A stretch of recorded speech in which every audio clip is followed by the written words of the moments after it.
भोलू, तेरे बिना सब अधूरा लगेगा, लेकिन तू मिटा नहीं। तू हर उस फसल में है जो इस धरती से उगेगी। कभी कभी सच्चा साथी इंसान नहीं होता, वो एक जानवर हो सकता है जो बिना शर्त प्रेम करे, रक्षा करे और अगर जरूरत पड़े तो जीवन भी दे दे। रामगढ़ राज्य के एक छोटे से गांव में सुखी राम और उसकी पत्नी राधा अपने छोटे से घर में रात के खाने की तैयारी कर रहे थे। बाहर मूसलाधार बारिश हो रही थी और तेज हवाएं चल रही थी।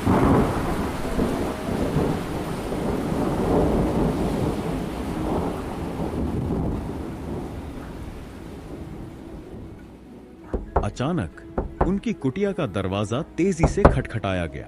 कौन होगा इतनी रात को? राधा ने पूछा। सुखीराम ने दरवाजा खोला तो सामने एक अधेड़ उम्र का व्यक्ति खड़ा था जो बारिश में भीगा हुआ था। उसके चेहरे पर चिंता और डर साफ दिख रहा था। अरे गोपाल काका, आप इतनी रात को, क्या हो गया? सुखीराम, तुम तो जानते हो मेरी गाय हमारी रोजी रोटी, वो बीमार है और मर रही है। तुम तो बहुत दयालु हैं और जानवरों की मदद करते हो और तुम्हें जड़ी बूटियों का अच्छा ज्ञान है। क्या तुम मेरी मदद कर सकते हो? गोपाल ने कांपते हुए कहा। चिंता मत करो गोपाल काका, मैं तुम्हारे साथ चलता हूँ। राधा, तुम इंतजार करो। सुखीराम ने बिना एक पल गंवाए अपनी मशाल उठाई। वे दोनों तूफान में भीगते हुए गोपाल के गांव पहुंचे।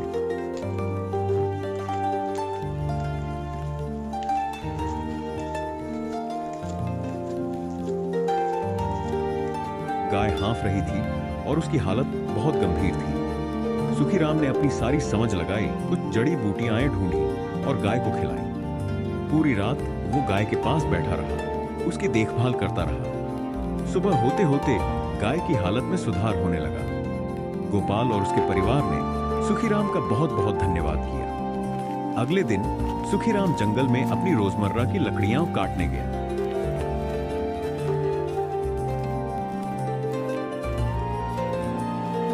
एक पेड़ पर कुल्हाड़ी चलाने ही वाला था कि तभी उसने देखा झाड़ियों में एक घायल भालू कराह रही थी। भालू का एक पैर बुरी तरह से जख्मी था। सुखीराम भालू के पास बैठा। हे भगवान, बाप रे, इस भालू को तो लगता है किसी ने बुरी तरह से घायल कर दिया है। जरूर किसी जंगली जानवर ने इसके ऊपर हमला किया होगा। बताओ भला, बेचारे का पैर खून से भरा हुआ है। काश तू बोल सकती तो बता सकती कि तेरी तकलीफ कहाँ है, तुझे कितनी पीड़ा हो रही होगी। उसी समय वहां एक साधु आ पहुंचा जिसके चेहरे पर एक शांत मुस्कान थी। पुत्र, तुम्हारा हृदय शुद्ध है। तुम प्राणियों के प्रति करुणा रखते हो। हाँ, अब ये भालू बता सकता है कि इसे तकलीफ कहाँ है। इतना बोलकर साधु ने एक मंत्र पढ़ा। रंग बिरंगी किरणों से भालू का जख्म तुरंत सही हो गया। लेकिन सिर्फ जख्म ही नहीं, भालू अचानक खड़ा होकर मनुष्य की आवाज में बोलने लगा। मेरा दर्द अब चला गया। मैं तुम्हें धन्यवाद करता हूँ हे दयालु मनुष्य।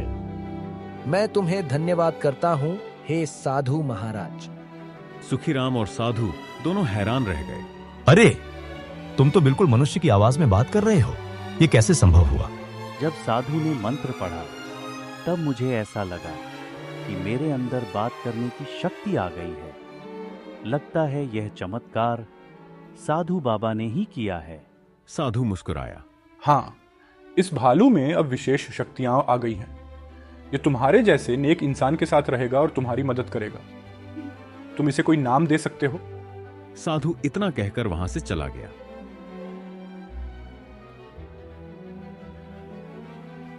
बड़े मजे की बातें करते हो तुम।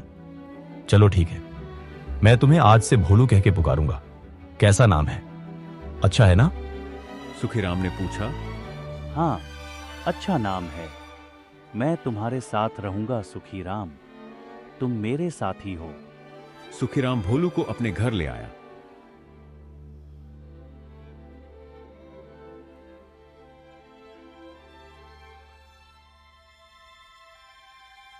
अरे गीता, देखो मैं जंगल से क्या लाया हूँ। अरे, यह जंगल से तुम भालू को क्यों पकड़ लाए? राधा ने आश्चर्य से पूछा। सुखीराम ने भोलू के चमत्कार के बारे में बताया। गीता, ये कोई सामान्य भालू नहीं है, ये एक चमत्कारी भालू है। ये बोल भी सकता है। राधा पहले तो अविश्वास में थी, पर जब भोलू ने स्वयं उससे बात की तो राधा आश्चर्यचकित रह गई। पर आपको यह मिला कैसे? दरअसल आज सुबह जब मैं लकदीदिया काट रहा था तो मैंने देखा यह भालू चोटिल अवस्था में दर्द से कराह रहा था। तो मैं इसके पास गया तो मुझे बहुत बुरा लगा इसकी अवस्था देखकर। तो मैंने इससे पूछ लिया कि काश तुम बोल सकते तो अपनी पीड़ा मुझे बता सकते थे।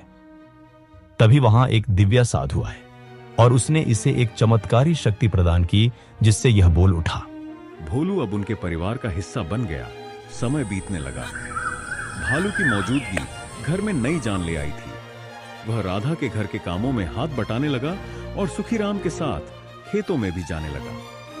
भोलू ने अपनी तेज बुद्धि और विशेष शक्तियों से खेती के नए तरीके सीख लिए, जिससे सुखीराम की फसलें पहले से कहीं बेहतर होने लगी। जमींदार बलदेव, जो गांव का सबसे धनी और लालची व्यक्ति था, सुखीराम की बढ़ती हुई समृद्धि से जलने लगा।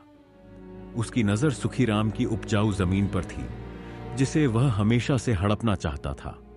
ये सुखीराम, कैसे इसकी किस्मत चमक गई है। पहले तो इसकी फसलें भी सामान्य थीं, अब तो इसका खेत सोने जैसा लगता है। जमींदार ने अपने वफादार लेकिन चापलूस साथी धीरज से कहा, मालिक, मैंने सुना है उसके पास एक बोलने वाली भालू है जो चमत्कार करती है। बकवास, कोई भालू चमत्कार नहीं कर सकता, ये सब ढोंग है। पर हाँ, ये सुखीराम मेरे रास्ते का कांटा बन रहा है। अब बहुत हो गया, मुझे एक नया षड्यंत्र रचना होगा। जमींदार ने एक क्रूर योजना बनाई। उसने गांव में एक अफवाह फैला दी कि सुखीराम की भालू एक शैतानी जीव है जो गांव के लोगों को नुकसान पहुंचा सकती है। उसने कुछ लोगों को पैसे दिए ताकि वे रात में गांव के जानवरों को चोट पहुंचाए और इसका इल्जाम भोलू पर लगाए। सुनो धीरज और मदन, आज रात तुम्हें गांव वालों के जानवरों को चोट पहुंचाना है और काम इतनी बारीकी से होना है कि लोग समझें ये काम सुखीराम के भालू का है। और याद रहे, इसमें मेरा नाम ना आने पाए। ठीक है सेठ जी, काम हो जाएगा और आपका नाम भी नहीं आएगा, आप बेफिक्र रहिए। ये लो पैसे और बाकी पैसे काम होने के बाद। एक रात गांव के कई किसानों के जानवर रहस्यमय तरीके से घायल पाए गए। गांव वाले डर गए और जमींदार के पास पहुंचे। जमींदार साहब, हमारे जानवरों को किसने घायल किया? जमींदार ने भीड़ को भड़काया। मुझे पता है, ये सब उस सुखीराम की शैतानी भालू का काम है। वह गांव के लिए खतरा है, उसे मार देना चाहिए या गांव से बाहर निकाल देना चाहिए। लेकिन जमींदार जी, आपको कैसे पता कि भोलू ने हमारे जानवरों को घायल किया है? देखो हरिया, ये भोलू आखिरकार है तो एक जंगली जानवर और उसे तो सिर्फ शिकार करना आता है और मुझे तो लगता है उसमें शैतानी ताकत है। लेकिन जमींदार जी, आज तक तो भोलू ने कभी किसी का नुकसान नहीं पहुंचाया है और वो शैतानी कैसे हो सकता है? देखो, अगर भोलू शैतानी नहीं है तो क्या तुमने कभी सुना है कोई भालू को बोलते हुए वो जरूर शैतानी है और सुखीराम भी शैतान बन गया है? अगर समय रहते कुछ नहीं किया गया तो वो दोनों इस गांव को बर्बाद कर देंगे। शायद आप सही कह रहे हो, नहीं तो इससे पहले तो ऐसा कभी नहीं हुआ। गांव वाले गुस्से में सुखीराम के घर की ओर बढ़ने लगे।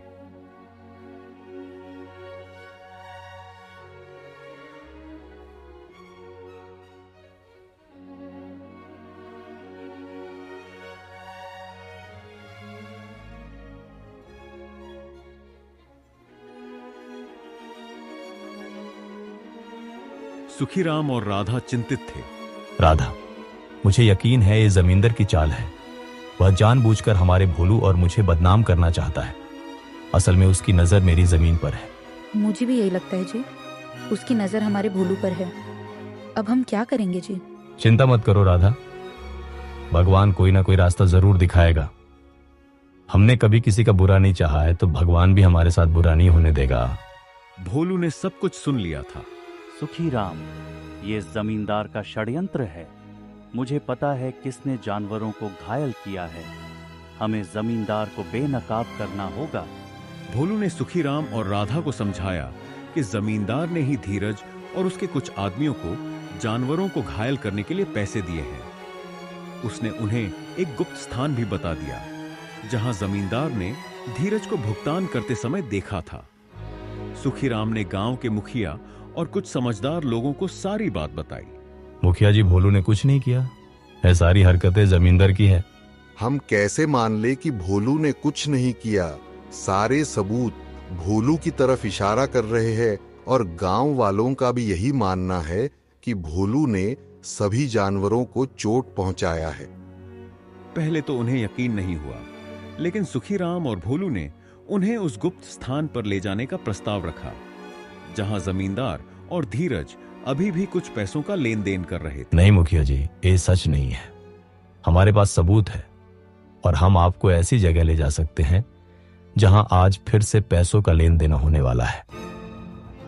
जब मुखिया और गांव के कुछ लोग वहां पहुंचे तो उन्होंने अपनी आंखों से जमींदार और धीरज को पैसों का लेन देन करते देखा और सुना कि वे कैसे सुखीराम और भोलू को फंसाने की योजना बना रहे थे। धीरज ने डरकर सारी बात उगल दी। जमींदार बलदेव का झूठ और उसकी क्रूरता सबके सामने आ गई। गांव वाले गुस्से से आग बबूला हो गए। गांव वालों ने जमींदार बलदेव और धीरज को पकड़ लिया और उन्हें मुखिया के सामने पेश किया। जमींदार को उसकी जमींदारी और गांव से बाहर कर दिया गया। धीरज को भी कड़ी सजा मिली। गांव में खुशी लौट आई। सुखीराम की पत्नी राधा अब पूरी तरह से स्वस्थ थी और गांव के लोग उसकी और भोलू की ईमानदारी और साहस की सराहना करते थे। एक दिन सुखीराम, राधा और भोलू अपने खेतों में काम कर रहे थे। फसलें लहलहा रही थीं, जो साधु महाराज के चमत्कारी बीजों का कमाल था। अजी, इस बार हमारी फसल बहुत अच्छी हुई है ना? हाँ जीता, सही कह रहे हो। जब से भोलू हमारे जीवन में आया है, हमारे तो भाग्य खुल गए। मैं तो बस भगवान से यही प्रार्थना करती हूँ कि हमारे इस परिवार को किसी की बुरी नजर न लगे। अचानक जमींदार बलदेव, जो गांव से निकाले जाने के बाद और भी अधिक क्रोधित और बदला लेने की भावना से भर गया था, वापस आ गया। उसके हाथ में एक धारदार बर्छा था। सुखीराम, आज मैं तुम्हें नहीं छोड़ूंगा। तुमने मेरी जिंदगी बर्बाद कर दी। जमींदार चिल्लाया और उसने सुखीराम की ओर बर्छा फेंका। सुखीराम झुकने ही वाला था कि भोलू ने एक छलांग लगाई और बर्छा अपने ऊपर ले लिया। भोलू, नहीं, ये क्या किया तूने? सुखीराम चिल्लाया। भोलू जमीन पर गिर पड़ा। उसके होंठों पर एक हल्की मुस्कान थी। तुम्हारे लिए मित्रता का मतलब सिर्फ साथ नहीं होता, कभी कभी बलिदान भी होता है। तुम मेरे साथी हो। भोलू ने अपने मित्र सुखीराम को मुस्कुराते हुए देखते हुए ही दम तोड़ दिया। तभी वहां वही साधु प्रकट हो गया जिसने भोलू को बोलने की शक्ति दी थी। साधु क्रोधित अवस्था में जमींदार बलदेव की तरफ देखकर बोला, जिसने निर्दोष की जान ली, उसका पाप अब उससे बदला मांगेगा। बलदेव, तुमने बहुत बड़ा पाप किया है। तुम्हें इस संसार में खुलेआम रहने का कोई अधिकार नहीं है। इतना बोलकर साधु की क्रोधित आंखों से रंग बिरंगी किरणें निकलकर जमींदार के शरीर पर पड़ने लगी और अगले ही पल उसके शरीर में आग लग गई। कुछ ही देर में वह जलकर राख हो गया। गांव वाले इकट्ठा हो गए। साधु सुखीराम की ओर देखकर बोला, तुम्हारा और भोलू का साथ यहीं तक लिखा था सुखीराम। भोलू ने अपनी सच्ची मित्रता का कर्ज चुका दिया। अपनी साथी को कभी नहीं भूलना। इतना कहकर साधु रंग बिरंगी किरणों में वहां से गायब हो गया। गांव वाले नम आंखों से भोलू के बलिदान की सराहना करने लगे। अरे ये कोई साधारण भालू नहीं था भैया, देवता था, देवता, सुखीराम की सच्चा साथी। कुछ दिनों बाद सुखीराम ने नम आंखों से भोलू की याद में उसी खेत में एक पौधा लगाया जो आगे जाकर बना साथी वृक्ष। भोलू, तेरे बिना सब अधूरा लगेगा, लेकिन तू मिटा नहीं। तू हर उस फसल में है जो इस धरती से उगेगी। कभी कभी सच्चा साथी इंसान नहीं होता, वो एक जानवर हो सकता है जो बिना शर्त प्रेम करे, रक्षा करे और अगर जरूरत पड़े तो जीवन भी दे दे।